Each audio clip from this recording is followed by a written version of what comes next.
आपण बघू शकतो मैत्रीपूर्ण संबंध जे आहे ते या बॉर्डरपासूनच आपल्याला कळून जातं. आणि नेपाळ जाताना आपल्याला कोणताही विजा लागत नाही, याचा अर्थ तोच आहे. मैत्रीपूर्ण संबंध असल्यामुळं भारताच्या व्यक्ती कोणत्याही वेळेस नेपाळच्या बाउंड्रीला क्रॉस करू शकतात. आणि नेपाळचे जे व्यक्ती आहे, आपण तिकडच्या बाजूने बघितलं, ते कधीही भारताच्या बाउंड्रीवरती येऊ शकतात.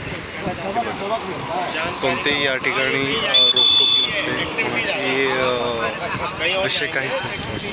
म्हणजे मैत्रीपूर्ण संबंध असल्यामुळं व भारताचं आणि नेपाळचं जे रिलेशन आहे ते खूपच चांगले असल्या कारणास्तव या सगळ्या गोष्टी.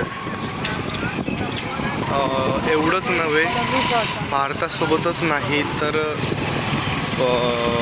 नेपाळचं विविध देशांसोबतही मैत्रीपूर्ण संबंध आहे. जसं की साऊथ कोरिया असेल, चीन असेल, भूटान असेल, या देशांसोबत पण त्याचं अशा पद्धतीचं टाईप त्यांनी केलेलं आहे. म्हणून या ठिकाणी कोणत्याच देशातील लोकांना विजा शक्यतो लागत नाही.